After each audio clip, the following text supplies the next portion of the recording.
Hey everybody, welcome back to the Plays and Fades YouTube channel. I'm your host, GORDO Gambles, and welcome back to another full card breakdown. This time for UFC Vegas 72. Yes, we are coming off of what was a pretty interesting UFC 71 card because, you know what, man, that main event was electric like I expected with Pavlovich going out there throwing haymakers, but it was a great DraftKings night. I mean, my two highest owned dogs I said at the end of the video were Pavlovich and Giagos, and both those guys came through for us. The only downfall there was the Francis Marshall not performing to the best of his abilities. I mean, he shot that takedown in round 3, got it instantly. We're not here to dwell on the past, but what we are here to do is to break down another card, but there's a little bit of a disclaimer to this one. You guys can't see because I left all this up, but this is the last couple days I have in this room, in this apartment I'm in right now, and everything else back here is boxes. Everything back here is packed up, and this is one of the craziest weeks of my life. I'm moving to the States for some more school, which means just this video might be a little bit hectic. Not as much editing as I'd like to do because I don't have the time to do so. And next week, there is zero content from me because I will be moving all the way over there. So next week for UFC 288, I think it is. Yep, so no content for me next week. No content for UFC 288, but I will be back for Rosenstrike vs. Almeida in UFC Charlotte on May 13th. I'll be back from a new location, hopefully looking all good. What I'll do is I'm going to link a bunch of my favorite creators down below. You can make sure to check them out for DraftKings embedded content, but don't love them too much because I still want you to come back and see my videos here. Without further ado, though, please hit the like button down below, subscribe to the channel. Let's do this. First fight of the night, we have the 7-2 Haley Cowan versus the 5-0 Jamie Lynn Horth. Jamie Lynn Horth, a Canadian. We love to see that here. We're going to start off at 135, which is hopefully the debut of Haley Cowan because she's had a few debuts scheduled to happen. I mean, I think this is her 4th attempt to come to the octagon, and you know what? I've had the same breakdown every time. Haley Cowan's best attribute is her physicality. Her best attribute is her strength because she is a former gymnast and she is someone who's go out there and who can physically impose her will on her opponents. The problem with her, though, is I don't think she's too technically sound, and she makes so many foundational errors that I'm ready to fade her. I bet against her in Dana White Contender Series, and I was going to bet against her with Ellen Perez. So does Jamie Lynn Horth possess the technical skills to take advantage of someone like Haley Cowan? I want to say yes, because I do think Haley Cowan makes a lot of mistakes. She puts her neck in horrible situations on the mat, and Jamie Lynn Horth is a violent person as well, with all of her wins coming by finish. And everything I see on tape really pans out for me to want to play Horth. I think she's a great asset. The problem is she's going up a weight division, and although she was facing this low-level competition and she was able to dispose of them accordingly, not only is she going up a weight class, but she's going up a weight class against someone who is a weight bully, someone who uses their strength to their advantage. So although I think Jamie Lynn Horth is pound for pound the much better fighter and should be able to win this fight, I have my question marks just because I don't think she has necessarily the same strength that I'd like her to have in this matchup here in order to, you know, get her to the ground and submit someone like Cowan or win the clinch exchanges for that reason. But still, I'm going to pick Horth to win this fight, and I think that she is the much more viable DraftKings asset on here. 8.3K, I mean, all her wins come by finish. Haley Cowan's been submitted twice, and I do think a path to victory for Horth is on the ground. I would not put a finish out of the equation. I think she has very, very good GPP viability. However, the reason I'm not as hyped up as I want to be about Horth is due to that lack of size. Haley Cowan does have the ability to win these clinch battles, and I just hope that Jamie Lynn Horth is able to jump on something and get that finish win. She is my preferred DraftKings play. Next up, 24-14, Brian Kelleher versus the 10-4 Journey Newson. This is another fun fight. It's really far down for Brian Kelleher, someone who I think is a veteran of the sport. Last fought Mario Bautista. Tough matchup, but he's getting a winnable one here. I mean, it's a pretty big difference when you're going from Bautista and Nurmagomedov to Journey Newson here, and I think that this is an opportunity to get Brian Kelleher back on track, and he is kind of like that journeyman. He is very well-rounded, has a lot of power, good guillotine, and has some wrestling in his back pocket, but he struggles with volume. His ground game isn't necessarily the best. When he takes that step up in competition, we see him struggle a bit. The problem is this is a step down in competition, and Journey Newsom is not someone I rate too highly. I mean, Newsom's been knocked out, he's been controlled.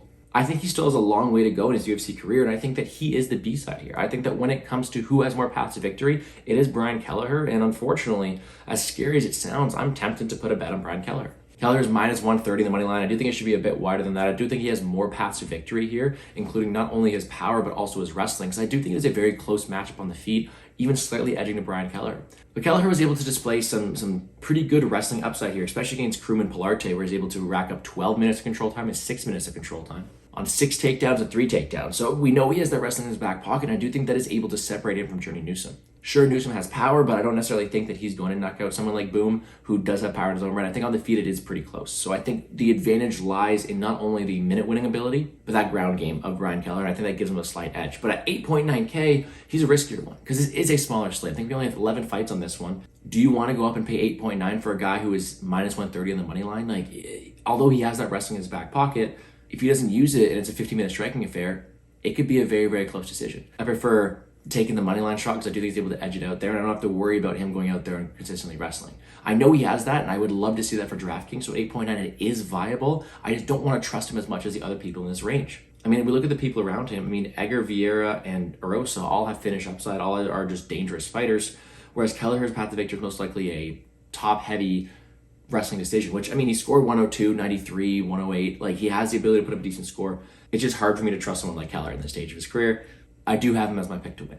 Speaking of Stephanie Eggar, 8-3, facing Irina Alekseeva, 4-1, and this is the one that I've struggled with. I mean, there's a couple fights where I've done a limited tape on him, and I'll be sure to mention them to you because it is study week, but I've been very limited tape on Irina Alekseeva. I've seen, I think, 2 of her fights out of her 5, and they were funny because I don't see why she's in the UFC at this point. I think I see a huge disparity in skill between her and the people that Stephanie Eggar is facing. And I know it's 2023 where these underdogs are absolutely destroying it in WMMA, but 9.4K seems pretty cheap for Stephanie Eggar, who seems to have a huge advantage wherever this fight goes. We all know Eggar, great judo, very good top control, very good finisher from top position as well with her submissions. But she's fought a decent level of competition here in the UFC. Whereas Alekseeva, the Russian prospect, 4-1, I mean, I see her struggling against these regional tape people that Eggar would destroy. And I see her struggling on the ground against these people that Eggar would destroy. So all of this comes for me to believe that I do think Eggar is able to take down Alekseeva and able to finish her on the mat. So when you have a finish so viable and so obvious and something that looks like it should happen a lot of the time, well, first of all, you get terrified because when does that ever happen? But it leads me to want to play Stephanie Eggar not only on DraftKings, but also on the inside the distance line or the under 2.5, because at plus money, I do think that she's able to show the skill disparity, show why it takes a bit more skill to make it to the UFC, and go out there and score pretty well in her own right. But on DraftKings 9.4, yeah, I think she's very, very viable. 3 wins in the UFC, all coming by finish, 110, 109, 104. Again, it is a steeper price tag, so it's harder to get there, but I do think that she wins this fight a lot of the time, and it's so hard for me to be so confident in someone like Eggar. I don't think Alekseeva is that good. She could prove me wrong this weekend. From what I'm seeing, Eggar should be the A side here. She is someone who has finish upside. She's someone who has top control, takedown, and even first round finish with that ground game she has. I think she's able to take down Alekseeva, get in dominant position, and finish the fight shortly after. Next up, Durden versus Johnson. Johnson 13-4, Durden 14-4-1, and this is the most binary fight we've ever seen. We have the grappler only in Cody Durden, we have the striker only in Charles Johnson. Who prevails? Well, you guys know my answer. You guys know that when I'm in a striker versus grappler matchup, I want the wrestler a lot of the time because they score better on DraftKings, and they're able to go out there and put up decent scores. In Durden's wins, scoring 112, 86, and 93, whereas in Johnson's wins, he's going out there and he is scoring 82 and then, 113 against Flick. I don't really know about that one.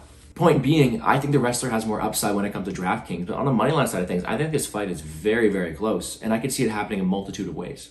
We know that Charles Johnson has an insane submission defense, great get-up game, and an amazing gas tank. So we know that he will be winning the striking exchanges, and he will be in this fight all 15 minutes.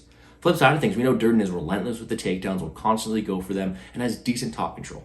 And that ability to wrestle will kind of make up for the lack of striking of Durden because it'll help him win these rounds. The problem is, can he sustain it for 15 minutes? And does the get-up game of Charles Johnson not only allow Durden to get more takedowns, but also allow him to tire out quicker?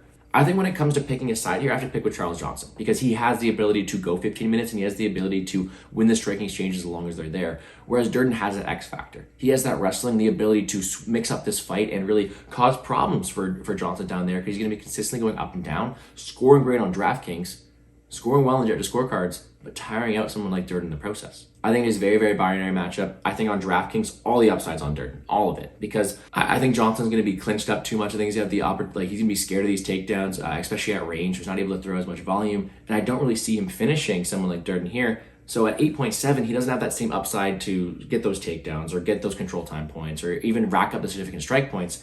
Instead, his path to victory is to win a decision. And although Durden's path to victory is also to win a decision, that's going to come with 6, 7, 8 takedowns because the get-up game of Johnson is so good. I love Durden as a dog shot here because he has the opportunity to rack up so many takedowns. But I am going to have to pick Johnson to win in what is a very, very close fight that I do see going to decision a lot of the time. Next up, 11-1 Martin Buday versus the 13-8 Jake Collier. Jake Collier, we all know him, blown up middleweight. Great story. Love that guy. Whereas Martin Buday, 11-1, he got that miraculous win over Lucas Bresky. And he's a true heavyweight. And I think that's what I'm mostly noticing here is you have a massive heavyweight who likes to use his size in the clinch and use his takedowns versus a blown up middleweight who likes to use his speed when he gets at this weight class in order to win fights that way. There's a world where Jake Coller's on a 5-fight win streak. I mean, I thought he beat Felipe. I thought he beat Arlovsky, and I think he should have got Barnett out of there. So that should be another 3 wins added to his record. But either way, he's facing, no pun intended, his largest test to date, because Buday is a guy who likes to use his clinch, use his takedowns, and use his size. And I think that he is the much larger fighter than Jake Collier here, who could pose some problems. It's kind of like the Horth fight, but just 3 times the size, because I do think that Jake Collier is the better technical striker and the better technical fighter, like Horth is, but Buday has that size advantage. He has the ability to slow this fight down, use his weight, use his size to not only take down Collier, but bully him in the clinch and pose problems for him there. So to me, although Collier has all this striking upside, technical ability upside, throws way more volume. I mean, Buday throws the harder shots. Buday has the ability to clinch him up in the cage and slow this fight down, and Buday has a wrestling upside. Although it's a close fight, I gotta go with the bigger guy here, the guy who I think has, again, more wrestling upside, and who I still think has a bit to grow in the UFC. I mean, we've seen Jake Collier, what he has. He has great hand speed, good volume, not that much knockout power, not that much wrestling. Whereas Buday, we've seen the regional scene, was able to get takedowns, get top control, land ground and pound, but we still haven't seen that on the UFC so far. Instead, he was standing and banging with Lucas Bresky, causing him problems there, should have lost that fight. He has the ability to learn from this and exemplify better game plan against Collier, and for that reason, I'm all over Buday on DraftKings, less so on Collier. Because if Buday decides to go for takedowns, he could score 110, 115 points in a sloppy heavyweight fight, whereas Collier's ceiling is just a striking exchange. He put up 80 points in a striking decision against Villante. He could probably do the same thing in his win condition here. So I'm picking Buday. I think he's the much better shot on DraftKings, although there's no confidence on the money line there. Instead, more dog ownership for Buday on DraftKings, and that's about it. Next up, 6-0 Josh Quinlan, 7-1 Trey Waters. This is the fight I want to see the most on DraftKings, yet there's no salaries out yet. This fight at 170 is going to be absolutely electric. 2 guys who are both finishers. Trey Waters making his first walk to the octagon. This man fought literally a week ago. A week ago, he fought Jalen Fuller, won in the second round. Good for him, but that's a pretty quick turnaround to face a guy like Josh Quinlan. I mean, both these guys are complete finishers. Both these guys have a very good finish rate. Quinlan, 100% finish rate. Trey Waters, 86% finish rate. Both these guys have power, have decent submission game. They like to utilize it. When watching tape, one thing is clear. Trey Waters is huge. What is he? I think 6'3". The man is huge for 170, and he's able to use that size, but he also has that tall man's defense where he leans back, hands down low, can be hit. And I do think that one day Trey Waters is going to get his light shut out. His one loss came to the Bonefim brother in Dana White Contender Series by submission. I do think that submission game is also a problem for him, but I don't mind his get-up game, so it's not too much of a worry. Josh Quinlan has insane power, huge ball of energy. He popped for roids, so we know that he's got that going on in the background. And he also has a decent submission game from what I see. I think both these guys are going to struggle against a better level of competition in the UFC. I don't think these guys are necessarily going to fight for the belt anytime soon, because I think Trey Waters can be hit, I think he can take him down, I think he has a lot of flaws. I think Josh Quinlan can have his cardio used against him, can be wrestled in his own right, can struggle that way. So how do these two match up? Well, you have someone who fought a week ago with poor striking defense versus someone who's been training with a lot of power. I edge Josh Quinlan very, very slightly, but I think either way a finish is very, very likely in this matchup, and I want to target both sides on DraftKings. Currently, the money line's minus 180 for Josh Quinlan, and I have to agree that's where it is just due to all the unknowns with Trey Waters fighting and having to cut so much weight again. But I think you're going to have them on DraftKings no matter where they are. I think that there's power on both sides, finishability on both sides. I think that the winner scores very, very well. For that reason, the only way I'm looking to target this fight is the under or on DraftKings. I don't feel comfortable taking a money line side at this point where the short notice bouts coming in. We don't know really where Trey Waters is, and Josh Quinlan's fought a very, very weak level of competition. So give me violence, give me a fun fight, and give me some good DraftKings scores. Next up, 9-0 Waldo Cortes-Acosta versus the 28-1 Marcos Rogerio de Lima. What a sloppy fight. I mean, what a weird heavyweight fight. Waldo's undefeated, but there's still a lot of room for him to grow. He's a leg kick specialist. He likes to go out there, point fight for heavyweight, which is hilarious, and win by volume. Able to do that against Sherman and Vandera, the two guys who you're able to point fight against. Well, Rogerio de Lima is more of a finisher. He's more of a actual heavyweight with finish upside, grappling upside, and who's actually fought better people. I mean, he's gone in there, he's fought OSP, he's fought Romanov, he's fought Orlovsky. Like, he's actually fought real heavyweights, whereas Sherman and Vandera, I'm going to say that again, Sherman and Vandera. To me, there's a huge level of experience here difference. There's a huge level in the ground game and just an overall MMA style. I think that Marcos Rogerio de Lima has the upside in this matchup to use all these skills. The problem is, every time I picture this fight playing out in my head, I have Waldo Cortes-Acosta point fighting. And I think that size and volume may pose problems for De Lima the same way Ivanov was. So don't get me wrong, I think Rogerio de Lima is a guy with all the upside here, and he's someone I'll be playing on DraftKings, but I can't trust this man to go out there and grapple proactively, to knock out Cortes-Acosta, to finish Cortes-Acosta. So can he beat Cortes-Acosta in his own game of point fighting? And I don't necessarily think so.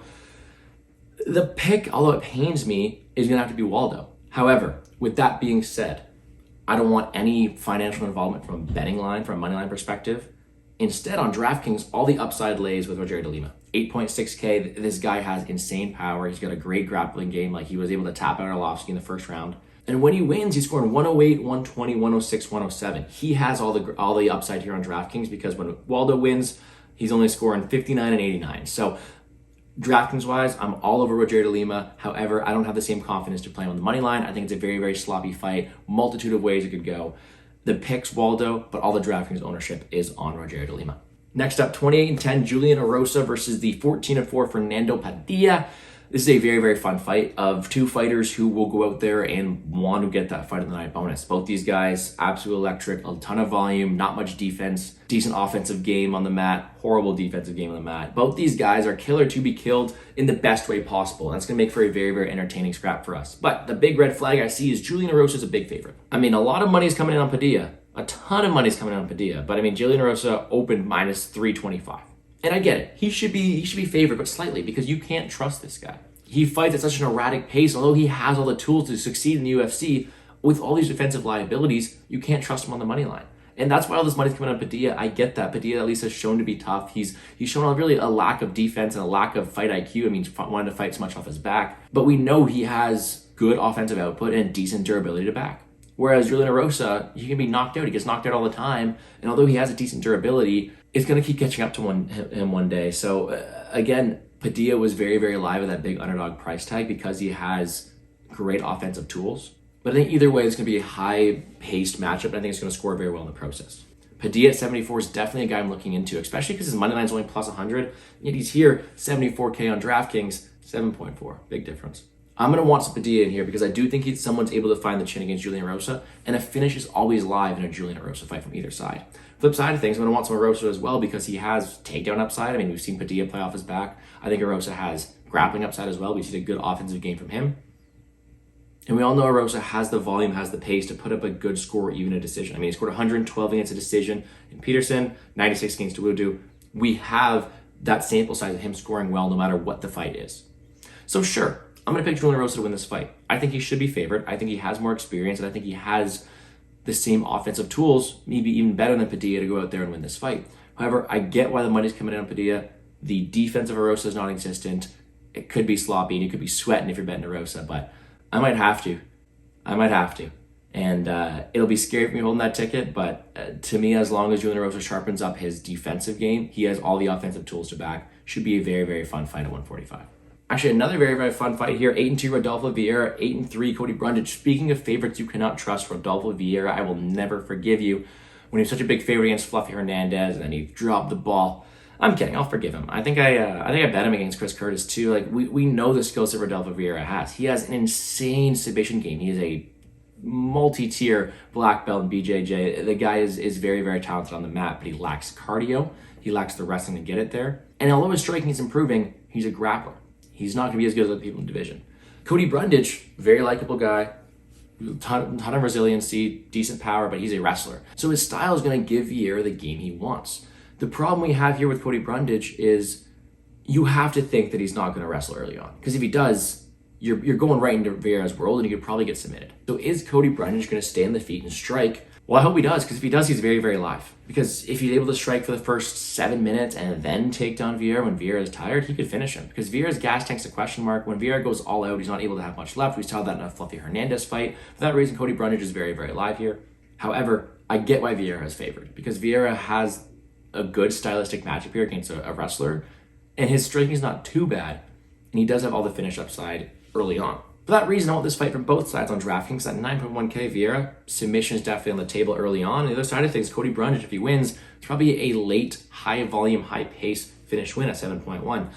The main question here is I can't trust Vieira at this price tag. I wouldn't parlay him. Brundage is a guy who's gone under in a lot of his fights as well, so he might go out there, balls to the wall, and get finished in the process. Either way, though, I see a finish happening, and that's why I want this fight on DraftKings. However, the pick's going to be Vieira because he does have all the skills to win. I'm just saying it's very possible Brundage is able to tire him out and take advantage of him later.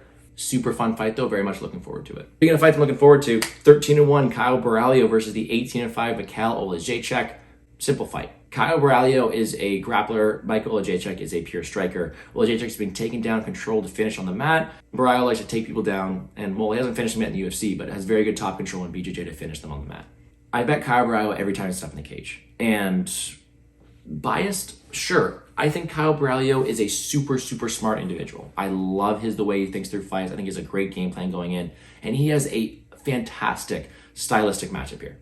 I think Kyle Borralho is going to take down Mikal early on and finish him and get his first UFC finish win. However, Mikal is super, super dangerous on the feet. And yes, Kyle Borralho does have his chin up. So if Kyle's not as smart as I think he is and he wants to stand and bang with Mikal Oleksiejczuk, it's going to cause him a lot of problems. And of course, no one's ever a lock in the UFC. Kyle could pull a Curtis Blades and not really shoot any takedowns and pay the price for it. However, Borralho has all the upside here. I think he's smart enough to realize he takes down Mikal, he can finish him early on. I think he does exactly that. Kyle Borralho is the largest favorite in the card, and I see why. I played him last week. That's all I'm going to do. He's a very, very viable DraftKings play because I do think not only does he have the control time to win a decision, but he's got finish upside. I mean, Oleksiejczuk's been finished 4 times. Kyle trades with Damian Maia. I mean, he has the submission game to back. I do think he's able to finish Mikal Oleksiejczuk on the ground. That's all I got for you. Kyle should win this fight. He should grapple, should score very well. However, no such thing as a lock in MMA. Mikal does have power. Should be a very, very fun fight. I'm tempted to bet the under here as well. Now we get to the main event. You have the 20-3 Ricky Simón versus the 19-7-1 Yadong Song Yadong main event slot. 5 rounds. What a fun fight at 135. And I've been going back and forth with this all week. And of course, you guys know my preferred play on DraftKings. It's Ricky Simón. We've talked about it 4 times already. I like grapplers. They score well. And at 8.4K, Ricky Simón's going out there scoring 111, 106, 98, 131, 106. The guy's a fantastic wrestler. We have not seen him go for 5 rounds yet, and I do not think he has a good enough game to submit Song Yadong, so he's going to have to go for 5 rounds. And that's really the question mark here. This is a fight I'm really looking forward to because both these guys have high ceilings. I think both these guys are very talented prospects. However, there's a lot of unknowns, and that's why it's hard for me to take a stance hard on both sides, with Song Yadong having a very, very good base. He's kind of that finished product we've seen. He's a very durable guy, great power, good technical combination on the feet, but he can be taken down, he can be controlled. Ricky Simón, well, we've seen him knocked out by Uriah Faber. We've seen him finish before, but he has this X factor with the wrestling game that is just relentless, very good time takedowns. Not the best control time, but he's getting there. And over 5 rounds, he was able to maintain this cardio. He can definitely bank some rounds with some takedowns. So with that being said, actually, both these sides are very viable because the path of victory for Song Yadong is probably a knockout, which has happened against Ricky Simón before. I mean, again, I'm going to say it again. Uriah Faber knocked out Ricky Simón. So Song Yadong can do that as well. I think he has power. For that reason, I'll have some of him at 7.8K. However, a lot of the ownership I'm going to have is on Ricky Simón. 8.4K, a very good history of scoring well. Averages 6.55 takedowns for 15 minutes, which is absolutely insane. I think he's able to bank a couple and win the fight in the process. Should be a very, very fun fight. A lot of DraftKings upside. A great way to cap off the card of the Apex this week. But that's going to do it for me here on the Plays and Fades YouTube channel. Quickly, I will give you my quick picks. Taking the Canadian, Jamie Lynn Horth in the first fight. Taking Brian Kelleher, Stephanie Eggar, Charles Johnson in a very, very close fight. Martin Buday, Josh Quinlan, Waldo Cortes-Acosta, Julian Erosa, Rodolfo Vieira, Kyle Borralho, and Ricky Simón. And on DraftKings, I love the Waters versus Quinlan fight. I love the main event. Brundage, Vieira, Borralho, Oleksiejczuk. I think both have some good upside as well. Underdog-wise, I mean, Padilla is going to get a lot of ownership from me, but he should be a popular dog. Same thing with Durden with all that wrestling upside. Martin Buday is going to have the size advantage here. A lot of very good viable options here. So I think really kind of Xing out Charles Johnson, bit of Brian Kelleher, and I'm targeting, the Stephanie Eggers, Borralho's up top, targeting Erosa, Lima, Simón in the middle, and I'm targeting Durden, Padilla, and then a slight bit of Brundage down low, and what should be a very, very, very fun DraftKings card. But hopefully all the insight I've given you has helped you guys build your lineups, helped you guys make some money in the betting markets as well. And I'm signing off for the last time in this beautiful location. I've loved the setup I've had here with the jerseys behind me. That's going to do it. So please Hit the like button down below, subscribe to the channel. Remember, there is no content from me next week, so take this opportunity. You know, we have a whole week, whole 2 weeks actually. Hit the like button and subscribe to the channel. But if you have any questions, feel free to DM me on Twitter. I'll be happy to answer them. I appreciate all the support over the past few videos. Wish everybody the best of luck this weekend. Let's make some money, guys.